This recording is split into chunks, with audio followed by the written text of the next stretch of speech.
Mukhtar sir, நீங்க எனக்காக பேசின போது, வீரலட்சுமி அம்மா எனக்காக பேசும்போது, நாம் தமிழர் கட்சி தொண்டர்கள் என்ன சொல்றாங்க? முக்தார் நீ வந்து விளக்கு பிடிச்சியா, வீரலட்சுமி நீ வந்து விளக்கு பிடிச்சியா அப்படின்னு கேக்குறாங்க இல்லையா? இப்ப நீங்க எனக்கு இந்த லிங்க் அமைச்சிருக்கீங்களா கஸ்தூரி, இது நான் அதே மாதிரி கேட்கட்டுமா கஸ்தூரிய? நீ சீமானு நானும் படுத்த போது நீ வந்து விளக்கு பிடிச்சியா அப்படின்னு கஸ்தூரிய கேட்கட்டுமா? இல்ல அப்படிதான் கேட்கணும். ஏன்னா விருப்பப்பட்டு வந்தா நான் என்ன விபச்சாரியா? விபச்சாரம் பண்ணிட்டு இருக்கிறேனா?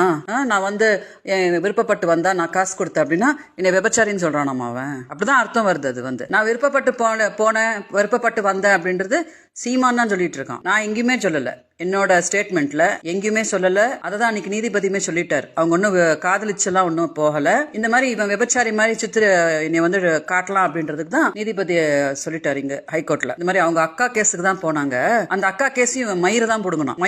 மயிறு தான் போடுங்கணும். இவன் இன்னைக்கு இவன் பிள்ளைய பத்தி பெரிய பேசுறானே. 14 வருஷம் ஆயிடுச்சா?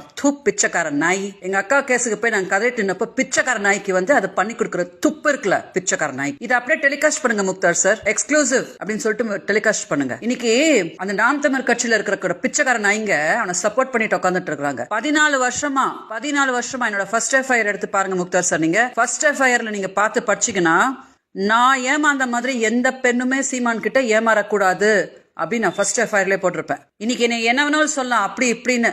இன்னைக்கு நான் உயிரோட இருக்கிறதே வந்து இந்த யுத்தத்தை நான் வந்து நடத்தணுன்றதுக்காக கடவுளை எனக்கு போட்டிருக்கிற பிச்சை.